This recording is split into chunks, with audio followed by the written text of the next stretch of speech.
أعوذ بالله من الشيطان الرجيم. بسم الله الرحمن الرحيم. وبشر الذين آمنوا وعملوا الصالحات أن لهم جنات تجري من تحتها الأنهار كلما رزقوا منها من ثمرة رزقا قالوا هذا الذي رزقنا من قبل وأتوا به متشابها ولهم فيها أزواج مطهرة وهم فيها خالدون. إن الله لا يستحيي أن يضرب مثلا ما بعوضة فما فوقها فأما الذين آمنوا فيعلمون أنه الحق من ربهم وأما الذين كفروا فيقولون ماذا أراد الله بهذا مثلا يضل به كثيرا ويهدي به كثيرا وما يضل به إلا الفاسقين. صدق الله العظيم. نحمده ونصلي على رسوله الكريم اما بعد فاعوذ باللہ من الشیطان الرجیم بسم اللہ الرحمن الرحیم۔ پچھلے سبق میں ہم نے پڑھا اللہ تعالیٰ نے قرآن مقدس کے حوالے سے سارے کافروں کو چیلنج فرمایا کہ قرآن جیسی کوئی ایک صورت بنا کے لے آؤ، اور ساتھ یہ بھی چیلنج فرما دیا کہ ہرگز تم نہیں بنا سکو گے، اور ساتھ ہی انہیں جہنم کی وعید بھی سنائی۔ اور انداز قرآن کتنا خوبصورت ہے، جہاں منکرین قرآن کو جہنم کی وعید سنائی، وہاں قرآن کے ماننے والوں کے لیے جنت کی خوشخبری بھی ساتھ ہی سنا دی۔ ارشاد فرمایا وَبَشِّرِ الَّذِينَ آمَنُوا وَعَمِلُوا الصَّالِحَاتِ، اور خوشخبری دے ان لوگوں کو جو ایمان لائے اور نیک عمل کیے، أَنَّ لَهُمْ جَنَّاتٍ تَجْرِي مِن تَحْتِهَا الْأَنْهَارُ، فرمایا ان کے لیے ایسی جنات ہیں جن کے نیچے دریا بہتے ہیں، یعنی ایسے باغات ہیں جن کے نیچے نہریں بہتی ہیں یا دریا بہتے ہیں۔ کلما رزقوا منہا من ثمرۃ رزقا قالوا ھذا الذی رزقنا من قبل، ارشاد فرمائے کہ جب کبھی اس جنت میں سے انہیں کھانے کے لیے کوئی پھل دیا جائے گا تو وہ کہیں گے یہ تو وہی ہے، یعنی شکل و صورت کو دیکھ کر وہ کہیں گے یہ تو وہی ہے جو اس سے پہلے ہمیں دیا گیا۔ فرمایا وَأُتُوا بِهِ مُتَشَابِهًا، انہیں اس دنیا کے پھلوں کے ساتھ ملتا جلتا پھل دیا جائے گا۔ آگے فرمایا وَلَهُمْ فِيهَا أَزْوَاجٌ مُطَهَّرَةٌ، اور ان جنتیوں کے لیے جنتوں میں، یعنی جنت میں وہاں ان کے لیے پاکیزہ بیویاں ہوں گی، وَهُمْ فِيهَا خَالِدُونَ، اور یہ اس میں ہمیشہ رہیں گے۔ اللہ تعالیٰ نے ایمان والوں کو اور نیک عمل کرنے والوں کو جنت کی خوشخبری سنائی۔ اچھا، اس مقام پر یہ لغویات بولنے والوں کے اعتراض کا بھی جواب دے دیا گیا جو کہتے ہیں فلاں بخشا گیا ہم بخشے جائیں گے۔ کئی لوگ ایسے بیٹھے ہوئے طنز کرتے یا مذاق کرتے ہو کہہ دیتے ہیں مولوی بخشے گئے تو ایسی بھی بخشے جانا۔ اللہ تعالیٰ نے یہاں پر یہ جواب دیا کہ بخشش کس کی ہونی ہے؟ جو ایمان لائے اور اچھے عمل کیے، وہ کسی بھی طبقے کا بندہ ہو، جو ایمان لائے اچھے عمل کرے، فرمایا ان کے لیے جنات ہے۔ اور اہل علم کے لیے اللہ تعالیٰ نے الگ سے بہت ساری خوبیاں بیان فرمائی اور بڑے انعامات سے انہیں نوازا۔ انشاءاللہ ہم مختلف مقامات پر پڑھیں گے، لیکن ایک بات بڑی قابل توجہ ہے کہ جو فقط بغض اور حسد کی وجہ سے طنز کرتا ہے اس کے لیے ہمارا بیان ہے ہی نہیں. ہمارا بیان ان لوگوں کے لیے ہے جو قرآن کو ماننے والے ہیں, جو سچے دل سے اسلام کے احکامات پر عمل پیرا ہونے والے ہیں. تو بہرحال اللہ تعالیٰ نے جنت کی خوشخبری سنائی. ایسی جنت, ایسے باغات فرمایا جن کے نیچے نہریں رواں دواں, جن کے نیچے دریا بہتے ہیں. میں یہاں پر مختصر سے انداز میں جنت کی بات کر کے آگے چلتا ہوں. حدیث کی روح سے یہ ہے کہ جب پل صراط سے جنتی گزر کر جنت کی طرف جائیں گے تو جنت کے دروازے کے باہر ایک چشمہ ہوگا, وہاں ہر جنتی نے نہانا ہے. اس کا کمال یہ ہوگا کہ جو بھی جنتی اس میں نہائے گا, نہا کے جب وہ باہر نکلے گا اس چشمے سے, اس کے جسم میں بہت ساری تبدیلیاں آ جائیں گی. ایک تبدیلی تو یہ آ جائے گی کہ اب وہ جنتی یعنی نہانے کے لیے جب وہ داخل ہوا چشمے میں, ہر ایک کی عمریں مختلف ہوں گی. یعنی کوئی 10 سال کا بھی ہوگا جنتی, کوئی 20 سال کا, کوئی 50 سال کا, کوئی 70 سال کا, کوئی 100 سال کا, کوئی اس سے بھی آگے. لیکن جیسے نہا کے باہر نکلیں گے ان سب کی عمر ایک بنا دی جائے گی, وہ ہوگی 30 سال. ایسے چڑھتی جوانی جیسے داڑھی ابھی اترنے والی ہے, بالکل چڑھتی خوبصورت جوانی. 30 سال کی عمر, ہر ایک کی عمر برابر کر دی جائے گی. اور ساتھ ہی ہر جنتی کا قد بڑھا دیا جائے گا, یعنی 120 فٹ قد کر دیا جائے گا. ہر جنتی کا قد 120 فٹ, اس لیے کہ جنت میں حوروں کا قد بھی اتنا ہی ہے.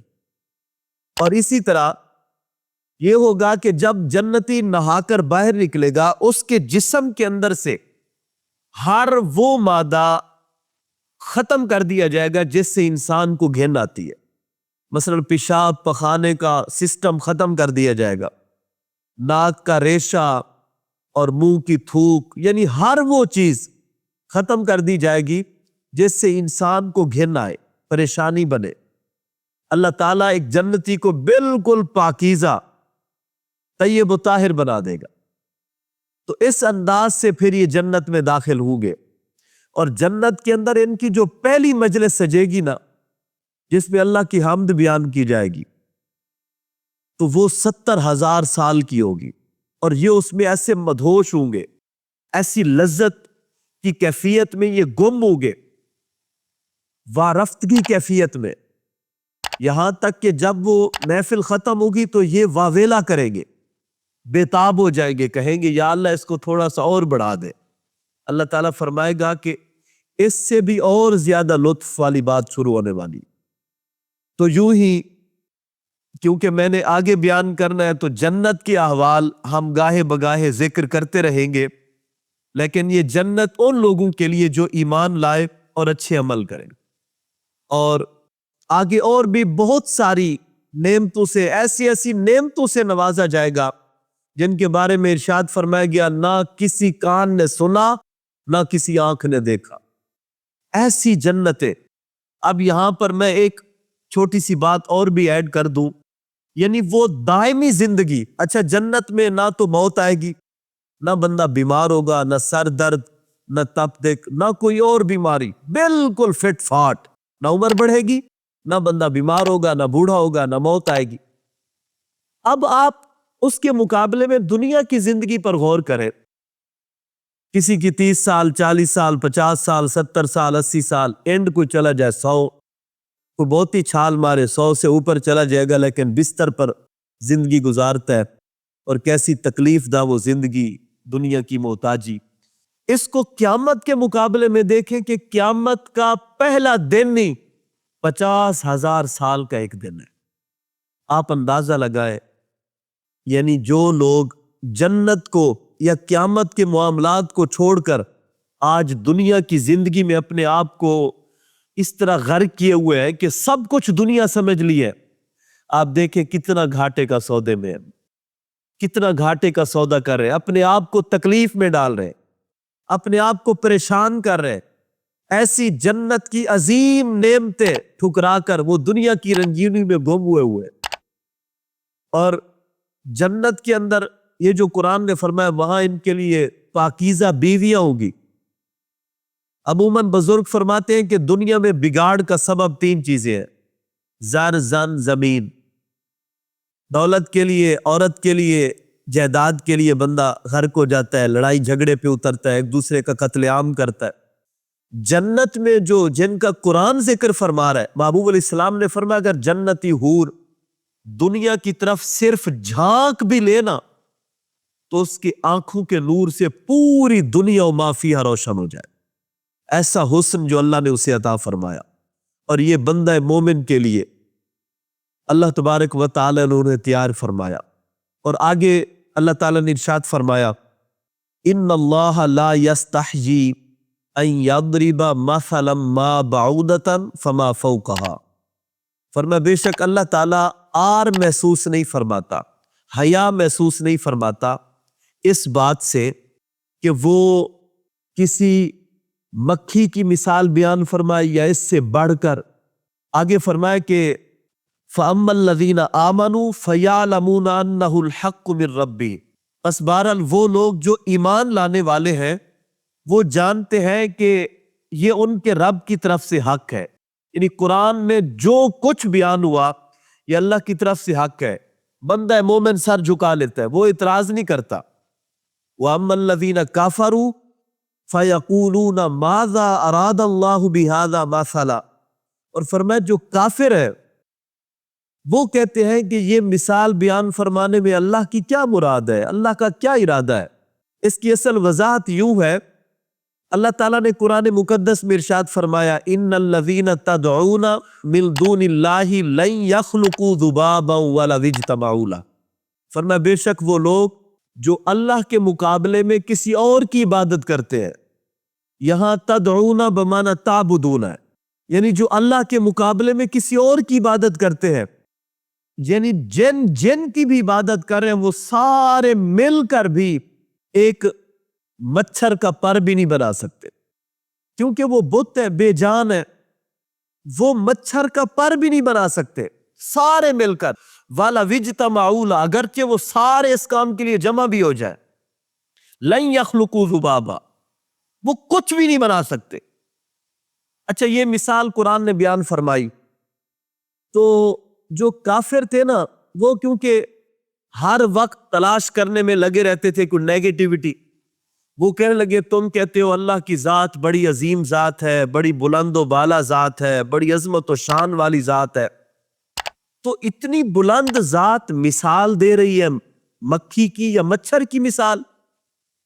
تو اللہ تعالیٰ نے ارشاد فرمایا اللہ تبارک و تعالیٰ اس چیز سے آر محسوس نہیں فرماتا کہ وہ مچھر کی یا اس سے بڑھ کر یا مکھی کی یا اس سے بڑھ کر کسی چیز کی مثال بیان فرمائے۔ بہرحال ایمان والے تو جانتے ہیں کہ یہ ان کے رب کی طرف سے حق بات ہے، البتہ جو کافر ہے وہ کہتے ہیں اللہ کا کیا ارادہ ہے یہ مثال بیان فرمانے میں۔ اللہ تعالیٰ نے فرمایا یضل بہ کثیرا ویہدی بہ کثیرا، فرمایا اس کے ذریعے اللہ تعالیٰ بہت سارے لوگوں کو گمراہ کر دیتا ہے اور بہت سارے لوگوں کو ہدایت عطا فرماتا ہے۔ وما یضل بہ الا الفاسقین، اور فرمایا گمراہ صرف وہ ہوتے ہیں جو فاسق لوگ ہیں، جو نافرمان ہیں، جو کھلی بغاوت کرنے والے ہیں، جو اعلانیہ جرم کرنے والے، وہی گمراہ ہوتے ہیں۔ یہاں پر میں ایک بات کی اور بھی وضاحت کرتا چلوں، یعنی اللہ کے مقابلے میں تو بتوں کی عبادت کی جاتی ہے، انبیاء اور اولیاء کرام یہ تو اللہ تبارک و تعالیٰ کے مقابلے میں تو نہیں ہوتے، یہ تو اللہ تبارک و تعالیٰ کے احکامات آگے لوگوں تک پہنچا رہے ہوتے ہیں، یہ تو اللہ تبارک و تعالیٰ کے حکم کے تابع ہوتے ہیں، اور ان کی تعظیم کا حکم تو خود اللہ تعالیٰ نے ہمیں دیا ہے، ان کے ادب کا حکم، ان کی تعظیم کا حکم، ان سے محبت کا حکم، یہ تو اللہ تعالیٰ نے خود دیا ہے۔ اور پھر اگر تم پھر بھی بضد ہو کہ نہیں اس سے مراد انبیاء اور اولیاء ہی ہے کہ وہ سارے مل کر مکھی یا مکھی کا پر بھی نہیں بنا سکتے، تو قرآن مقدس تو بتا رہا ہے کہ حضرت عیسیٰ علیہ السلام تو کبوتر بنا رہے ہیں، عیسیٰ علیہ السلام تو مردے زندہ کر رہے ہیں، اور ہمارے پیارے آقا صلی اللہ تعالیٰ علیہ وآلہ وسلم کے اشارے سے پتھر بھی کلمہ پڑھ رہے ہیں، درخت بھی جھک رہے ہیں، جانور بھی حضور کی بارگاہ میں سجدہ ریز ہو رہے ہیں، بے جان چیزیں، اور نبی پاک صلی اللہ تعالیٰ علیہ وآلہ وسلم جن مقامات سے گزرتے ہیں، درخت اور پتھر اور پہاڑ، وہ بھی آپ پر درود و سلام پڑھ رہے ہیں۔ یعنی آقا کریم صلی اللہ تعالیٰ علیہ وآلہ وسلم کی نگاہ میں اتنی پاور ہے اور اتنا فیض ہے حضور کی نگاہ کا، آپ جس بے جان چیز پر بھی ڈالتے ہیں تو رب اس کے اندر بھی جان عطا فرما دیتا ہے، یعنی وہ بھی اس کو گویائی مل جاتی ہے، وہ محبوب علیہ السلام پر درود و سلام پڑھ رہے ہیں۔ تو لہٰذا اس طرح تو پھر قرآن مقدس کا یہ جو چیلنج ہے بتوں کے معاملے میں، آپ معاذ اللہ ان کو انبیاء اور اولیاء کی طرف لے آئیں گے تو یہ تو بگاڑ پیدا ہو جائے گا، یہ تو قرآن کی حقانیت پر سوال اٹھے گا۔ لہٰذا میں اپنے ان بھائیوں سے کہتا ہوں کہ تھوڑا سا غور کریں، یہاں سے مراد انبیاء اور اولیاء نہیں ہے، یہاں سے مراد بت ہے بے جان، وہ واقعی سارے مل جائیں تو مکھی یا مکھی کا پر بھی نہیں بنا سکتے۔ قرآن بھی سچا ہے اور اہل اسلام کا عقیدہ بھی سچا ہے، اور یقیناً جو اپنی ہٹ دھرمی پر ڈٹے رہے، سب کچھ دیکھ کر بھی وہ بضد ہو جائے، تو اللہ تعالیٰ نے فرمایا کہ قرآن مقدس پڑھ کر بہت سارے لوگ گمراہ ہو جاتے ہیں، اور کون ہوتے ہیں؟ جو فاسق ہیں، جو اپنی منمانی پر ڈٹ گئے، اعلانیہ ہٹ دھرمی کرنے والے، وہ فاسق ہیں، اور قرآن فرما رہے وہ گمراہ ہو گئے۔ اللہ تعالیٰ کی بارگاہ میں دعا ہے اللہ تعالیٰ ہمیں پورا قرآن پڑھنے، سمجھنے اور عمل کرنے کی توفیق عطا فرمائے۔ وما علیہ الا البلاغ۔